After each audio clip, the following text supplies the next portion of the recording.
नमस्तुभ्यम दोस्तों, राधे राधे। आज हम आपको एक दिव्य उपाय जो प्रदीप गुरुजी ने बताया है बताने जा रहे हैं। कल सोमवार की अष्टमी है। ये उपाय सिर्फ और सिर्फ सोमवार की अष्टमी को किया जाता है। जो व्यक्ति सच्चे मन से ये उपाय करता है विश्वास के साथ, अगर आपको देखिए शिव जी में विश्वास है तभी आप करेंगे। शिव जी के लिए प्रदीप गुरु जी खुद कहते हैं कि मानो तो देव नहीं तो पत्थर। इसलिए ऐसा संजोग जल्दी जल्दी नहीं आता है। सोमवार की अष्टमी जब भी पड़े तभी ये उपाय करना है। आप उसके फल ये है कि चाहे आपका रुका हुआ धन हो, या आपका व्यवसाय नहीं चल रहा हो, या आपकी नौकरी नहीं लग रही हो, या आपके घर में क्लेश रहता हो, एक नहीं कई दुखों के निवारण हेतु ये कार्य किया जाता है। इसके लिए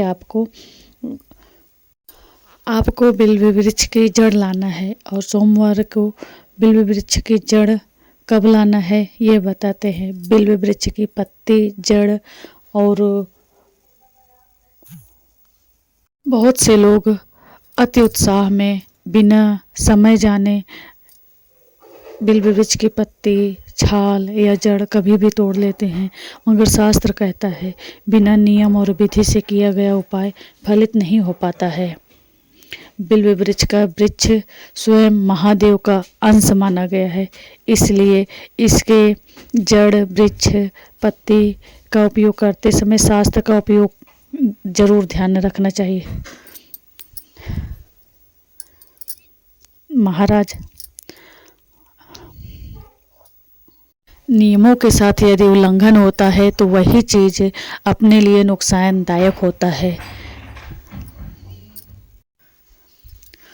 पूर्णिमा के दिन बिल्कुल बेलपत्र नहीं तोड़ना चाहिए, क्योंकि उस दिन चंद्रमा पूर्ण रूपेण से रहता है और यह समय साधना के लिए होता है, तोड़ फोड़ के लिए नहीं होता है।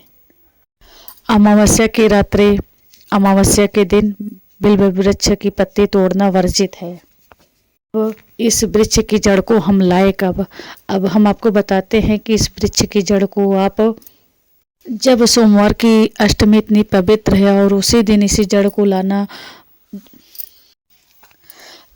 जब भी आप बिल्व वृक्ष की जड़ लेने जाए, मन में किसी तरह की जल्दबाजी मन ना करें। आप महादेव से अनुमति मांगे, ओम श्री शिवाय नमस्तुभ्यम मंत्र का जाप करें। ऐसा कहा जाता है जब किसी चीज़ को बिना अनुमति से लिया जाए तो उसका फल बिल्कुल नहीं मिलता है।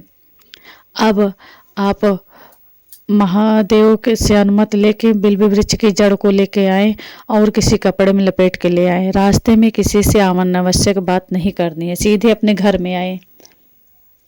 अब हम आपको बात करते हैं सबसे महत्वपूर्ण प्रक्रिया की, जिसके माध्यम से एक साधारण सी जड़ महादेव की कृपा से दिव्य चंदन का रूप ले लेता है। जब आप एक जड़ लाते हैं तो ये एक जड़ नहीं रह जाती महादेव की।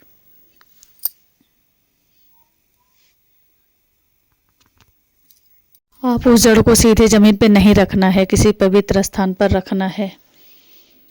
अब जब आप एक जड़ को लाते हैं तो ये जड़ नहीं रह जाती है, ये एक दिव्य चंदन का रूप ले लेती है। शास्त्रों में कहा गया है कि शिव जी की कोई भी पूजा आराधना जब आप श्रद्धा से भक्ति से करते हैं तो बहुत फल देता है। आप इस जड़ को गंगा जल से धुलकर एक पत्थर पर घिसें। अब आप सोमवार की अष्टमी के दिन इस जड़ को घिस करके इसकी चंदन आप शिव जी के मंदिर लेके जाएं और उस चंदन से भगवान शिव के मंदिर पहुंचने पर उस चंदन को शिव जी के शिवलिंग पर लगाएं।